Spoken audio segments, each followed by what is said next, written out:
Assalamualaikum warahmatullahi wabarakatuh.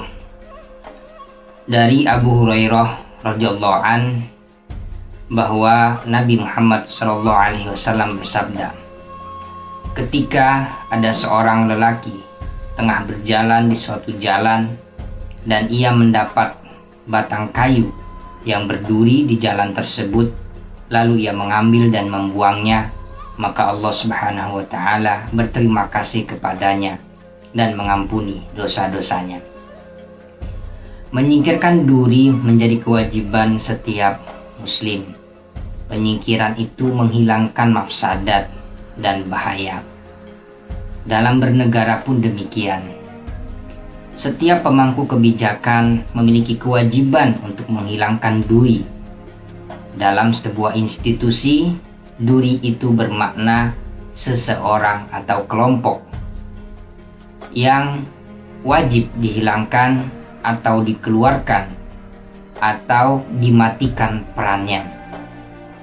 Saya menganggap apa yang terdapat dalam forum silaturahmi pimpinan Dewan Pertimbangan Majelis Ulama Indonesia periode 2020-2025 yang digelar pada Jumat tanggal 18 Desember 2020, di mana di dalam sambutannya Wakil Presiden Republik Indonesia Kiai Haji Ma'ruf Amin menegaskan bahwa ormas-ormas ini kita data kembali supaya jumlahnya jelas dan organisasinya apa saja, sebab nanti apabila kita melakukan rapat pleno, kita harapkan ormas-ormas ini bisa mengambil keputusan secara bersama yang menjadi keputusan ormas-ormas Islam.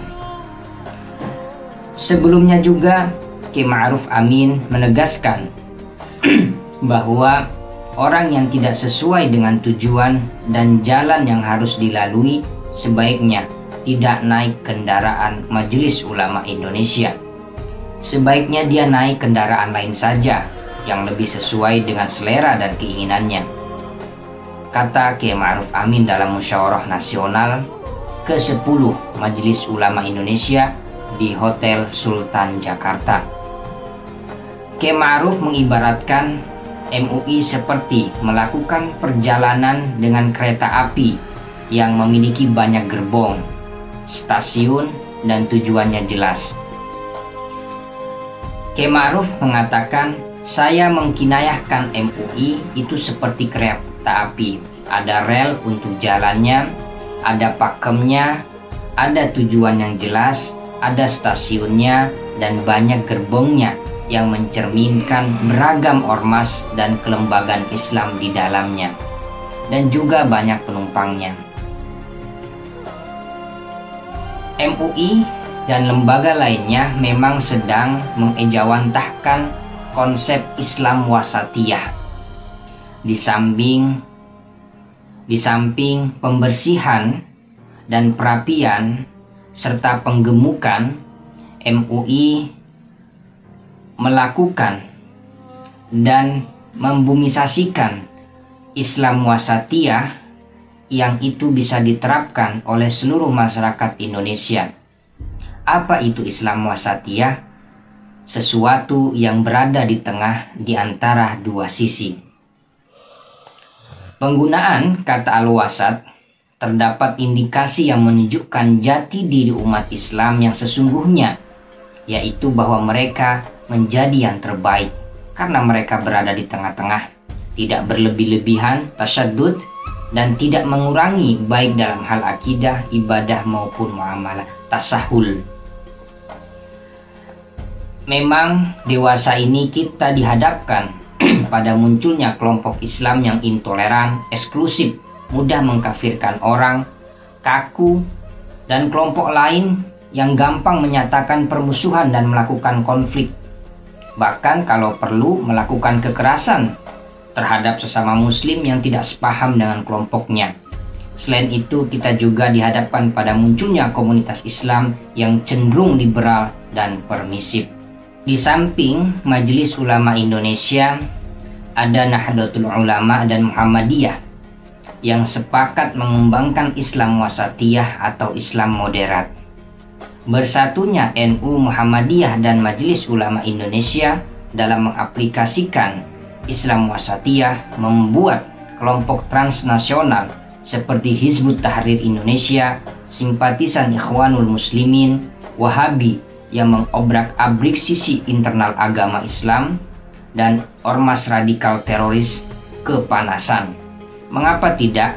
Mereka mengerti bahwa ini akan mengekang dan ruang gerak mereka semakin kecil, dan mereka tidak mampu melakukan gerakan ideologis dalam mengganti sistem dan dasar negara kesatuan Republik Indonesia. Maka mereka mengatakan bahwa Islam wasatiyah ini merupakan proyek rezim. Mereka juga mengatakan di dalam Islam wasatiyah terdapat sekularisasi pemikiran Islam di tengah-tengah kaum muslimin dan mendukung nilai-nilai barat, kebebasan beragama dan berpendapat, menghormati sumber hukum non-agama, dan lain sebagainya. Lebih jauh lagi, mereka gerakan transnasional ini mengatakan bahwa di dalam konsep dan narasi Islam moderat membuat jauh dari praktek Islam yang kafah. Apakah benar demikian? Tentunya tidak. Mereka kepanasan dan mencari kambing hitam dan membuat propaganda-propaganda bahwa Islam moderat merupakan tidak saja proyek daripada rezim, tapi juga agenda-agenda yang telah disetting oleh Barat serta antek-anteknya. Indonesia memang memiliki dasar negara Pancasila yang tentunya itu telah selaras dan sesuai di dalam mengembangkan Islam wasatiyah. Konsep ini atau Islam wasatiyah ini bisa menjadi antivirus dari eksistensi atau keberadaan gerakan transnasional, dan konsep ini bisa menyadarkan masyarakat secara luas bahwa ruh Indonesia itu ya beragama dengan penuh kedamaian, toleran, welas asih, dan lain sebagainya. Inilah yang tidak disukai oleh kelompok transnasional yang memiliki agenda politik global. Ketika mereka mengatakan bahwa ini merupakan proyek rezim, tetapi sejatinya yang memiliki proyek atau agenda politik adalah mereka seperti Hizbut Tahrir Indonesia dan kelompok transnasional lainnya. Mereka tidak segan-segan berlindung di bawah jubah agama dan dalil-dalil Al-Quran dan hadis. Perbuatan mereka ini justru menjadikan sebuah negara hancur dan porak-poranda. Mereka telah memperjualbelikan ayat Al-Quran, wala tashtaru bi ayati thamanan qalila. Begitulah firman Allah Subhanahu wa taala. Sebagai seorang muslim, kita tidak diperbolehkan untuk memperjualbelikan ayat atau dalil-dalil agama yang itu digunakan untuk kepentingan politik, kepentingan agama, kepentingan apapun yang tidak sesuai dengan kemaslahatan mayoritas umat maupun warga di sebuah negara, termasuk di Indonesia. Hal-hal seperti ini mari kita terus bergandengan tangan menyebarkan dan mengaplikasikan Islam wasatiyah atau Islam moderat di tengah-tengah keberagamaan dan kemajemukan ini.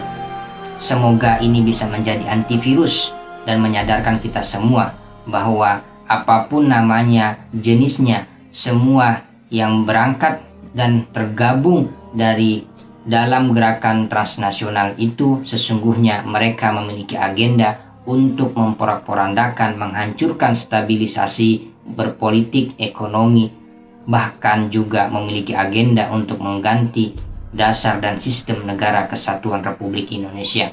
Sekian, terima kasih. Wallahul muwaffiq ila aqwamit thoriq. Wassalamualaikum warahmatullahi wabarakatuh.